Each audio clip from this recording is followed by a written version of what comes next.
రాయలసీమలో రాప్తాడు సభ చూసిన తర్వాత ప్రతిపక్షాలకి ఉచ్చ పడిపోతుంది. బాత్రూములకి వెళ్ళడం రావడం ఇది ఎలా అంటే షుగర్ పేషెంట్స్ లాగా తయారయ్యారు వీళ్ళు. అంత ఉచ్చబడిపోతుంది అనమాట.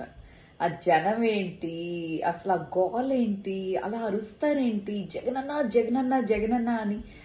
అసలు ఏంటి ఇంత పిచ్చి జనాలకి జగనన్న అంటే ఆ అభిమానం. ఒక సొంత కొడుకు ఎలా అయితే ఒక కుటుంబానికి తను సంపాదించి పెడుతుంటే తల్లిదండ్రులు ముచ్చట పడిపోతారో, ఏ కొడుకైతే ప్రయోజకుడైతే తల్లిదండ్రులు ముచ్చట పడిపోతారో, సంతోష పడిపోతారో, అలాగే ఈరోజు జగనన్నని కొడుకుగా, అన్నయ్యగా, మేనమామగా చూసుకుంటున్న ఈ ప్రజలందరూ కూడా అలా సంతోషంతో ఆనందంగా కేరింతలు కొడుతున్నారు.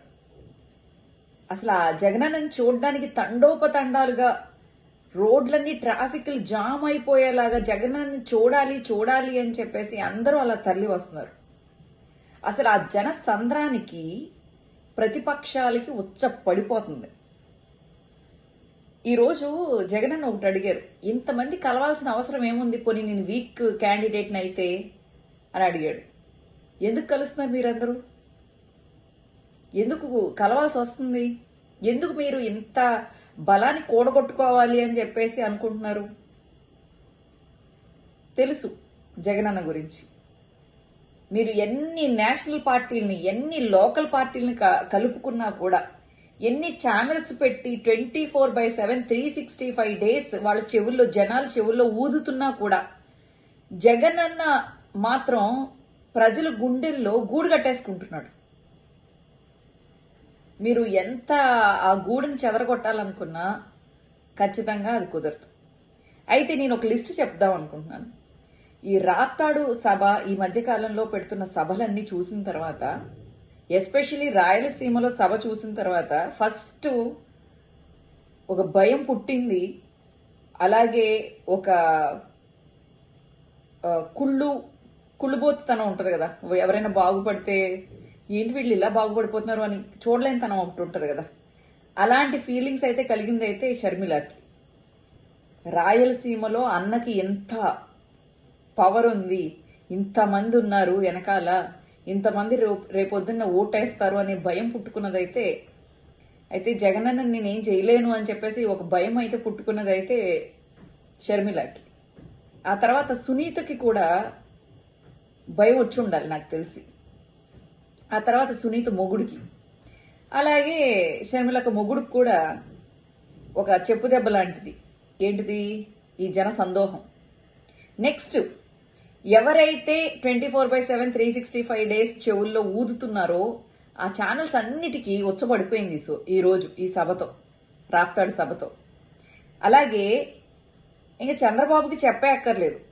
వాళ్ళ కుర్చీలు మడత పెట్టుకుని ఒకళ్ళ సంకలో ఒకళ్ళు నాక్కుని సంకారావాలు ఎన్ని చేసుకున్నా గాని వాళ్ళ మాట ఎవరు వినట్లేదు, వాళ్ళ సభలు ఎవరు చూడట్లేదు, వాళ్ళ సభలకు కూడా జనాలు రావట్లేదు, ఖాళీ కుర్చీలు దర్శనమిస్తున్నాయి.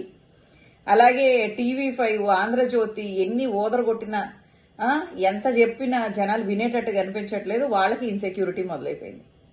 ఇంకా పావలాగాడికి లాస్ట్ టైం అన్న ఒక ఎమ్మెల్యే సీట్ వచ్చింది, ఈసారి మొత్తానికి ఏది వచ్చేటట్లేదు. హైదరాబాద్ తరిమి కొట్టారు, నా చేతులారా నేను సినిమాలు చెడగొట్టుకున్నాను, నా పరిస్థితి ఏంటి అని చెప్పేసి ఆడికి ఒక భయం ఉండాలి.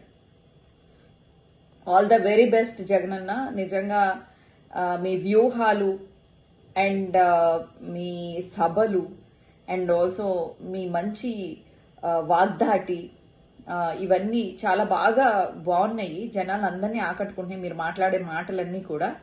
అలాగే మీరు నిజంగా కూడా ఈ కరోనా పీరియడ్ తీసేస్తే మీకు నాకు తెలిసి ఒక 2-2.5 సంవత్సరాలు మీ చేతిలో ఉన్న ఇదికి, ఈ 2.5 సంవత్సరాలు మీరు చాలా కష్టపడి అసలు ఆంధ్రాని ఒక రేంజ్లో నిలబెట్టారు.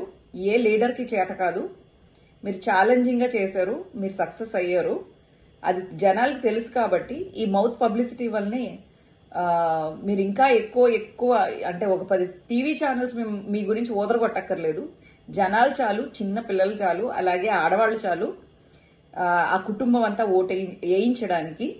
So all the very best YSRCP, all the very best to Jagananna. God bless you. ఇలాగే మీరు కంటిన్యూ చేయండి. మోర్ ఎనర్జీ అండ్ ఆల్సో మీరు ఆరోగ్యం జాగ్రత్తగా చూసుకోండి. ఈ ఎండలు ఇవన్నీ ఎక్కువ అవుతున్నాయి.